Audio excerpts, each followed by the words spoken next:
നമസ്കാരം. അപ്പോൾ നമ്മുടെ മൈ ബിസിനസിൻ്റെ അടുത്ത വീഡിയോയിലേക്ക് സ്വാഗതം. ഇന്ന് നമ്മൾ പറയാൻ പോകുന്ന കാര്യം എന്ന് പറഞ്ഞു കഴിഞ്ഞാൽ ക്രെഡിറ്റ്, ബിസിനസ്സിലെ ക്രെഡിറ്റിൻ്റെ കാര്യമാണ് നമ്മൾ സംസാരിക്കാൻ പോകുന്നത്.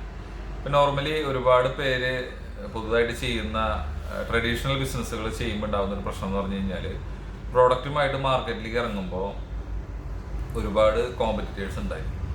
കോമ്പറ്റീറ്ററെ മറികടക്കണം എന്നുണ്ടെങ്കിൽ എന്താണ് സൊല്യൂഷൻ?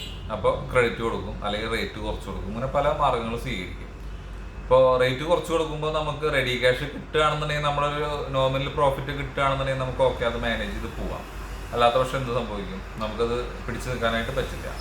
അതേപോലെ തന്നെയാണ് ക്രെഡിറ്റ് കൊടുക്കുകയാണെന്നുണ്ടെങ്കിൽ. ഇപ്പോൾ എക്സാമ്പിൾ, നിങ്ങളൊരു കടയിൽ ഒരു 10,000 രൂപയുടെ പ്രോഡക്റ്റ് ക്രെഡിറ്റ് കൊടുത്തു. 10 കടയിൽ കൊടുത്തു കഴിഞ്ഞാൽ എത്ര രൂപയായി? ഇനി നിങ്ങൾ അടുത്ത റൂട്ടുകളിൽ പോകുമ്പോൾ നിങ്ങൾക്ക് ആഴ്ചയിൽ 7 ദിവസത്തിൽ ഒരു 5 ദിവസമെങ്കിലും റൂട്ട് പോകുന്നുണ്ട് എന്ന് വിചാരിക്കുക. അപ്പോൾ ഈ 5 ദിവസം റൂട്ട് പോകുമ്പോൾ ഇത്രയധികം കടകളിലേക്ക് നിങ്ങൾക്ക് ക്രെഡിറ്റ് കൊടുക്കണം എന്നുണ്ടെങ്കിൽ വലിയൊരു സംഖ്യ നിങ്ങൾക്ക് നിങ്ങളുടെ കയ്യിൽ വേണം. അല്ലാത്ത പക്ഷേ ഇത് നടക്കില്ല. ഇനി ക്രെഡിറ്റ് കൊടുത്താൽ തിരിച്ച് കിട്ടുന്നതിൻ്റെ പോസിബിലിറ്റി എത്ര ഉണ്ടെന്നുള്ളത് നോക്കണ്ടേ.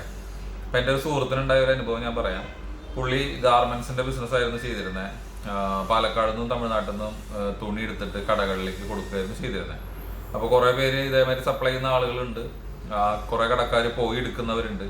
അപ്പോൾ അങ്ങനെ വരുമ്പോൾ പുള്ളി ഇതേമാതിരി ക്രെഡിറ്റ് കൊടുത്തു, കുറേ കടകളിൽ ക്രെഡിറ്റ് കൊടുത്തു. ഏകദേശം ഒരു 10 ലക്ഷം രൂപ പുള്ളിക്ക് ഇറങ്ങി. അത് കഴിഞ്ഞിട്ട് പിന്നെ റിട്ടേൺ വരുന്നില്ല. കടകളിലേക്ക് പോകുമ്പോൾ അവർ പുതിയ സ്റ്റോക്ക് ചോദിക്കുന്നു, അല്ലെങ്കിൽ പുതിയ മോഡൽസ് ചോദിക്കുന്നു, അങ്ങനെ പ്രശ്നം.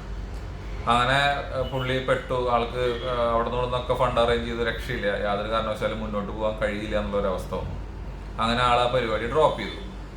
ഒരു 5-6 മാസം കഴിഞ്ഞിട്ട് വീണ്ടും ഈ പറഞ്ഞ ഷോപ്പുകളിലേക്ക്, പൈസ കിട്ടാനുള്ള ഷോപ്പുകളിലേക്ക് ഒന്നും കൂടി അന്വേഷിച്ചിറങ്ങുകയാണ്. പൈസ കിട്ടാനായിട്ട് എന്തെങ്കിലും മാർഗമുണ്ടോ എന്ന് അന്വേഷിച്ചിട്ട് അതിലെ ഒരുവിധം കടകൾ, ഒരു 3-4 കടകളൊക്കെ അടച്ചു പോയി എന്നുള്ളതാണ് ആൾ പറയുന്നത്. അപ്പോൾ ആരോടാണ് പോയി ചോദിക്കുക? അത്രയും പൈസ പോയി ആളുടെ. അത് കഴിഞ്ഞതിന് ശേഷം ആളുടെ ബിസിനസ് സ്ട്രാറ്റജി മാറ്റി. ആൾ ഡയറക്റ്റ് സെല്ലിങ് എന്നുള്ള രീതിയിലേക്ക് വന്നു.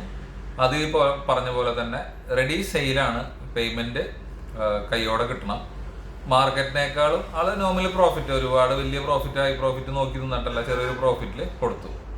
ഇപ്പോൾ ചില കമ്പനികൾ, ഇപ്പോൾ ഞാൻ ഡയറി അല്ലെങ്കിൽ അനിമൽ ഹസ്ബൻഡറി മേഖലയിൽ ഉണ്ടായിരുന്ന കാരണം എനിക്ക് അതിലത്തെ 1-2 എക്സാമ്പിൾസ് പറയാനായിട്ട് സാധിക്കും. മറ്റേ ഇപ്പോൾ FMCG പ്രോഡക്റ്റ് ആണെങ്കിലും അങ്ങനെ തന്നെയാണ് കേട്ടോ. ചില കമ്പനികളുടെ പ്രോഡക്റ്റുകൾ അഡ്വാൻസ് പേയ്മെൻറ്റ് കൊടുത്തിട്ട് കഴിഞ്ഞ് അവരുടെ അടുത്ത ലോട്ട് പ്രൊഡക്ഷൻ ആയതിന് ശേഷമൊക്കെയാണ് കിട്ടുക.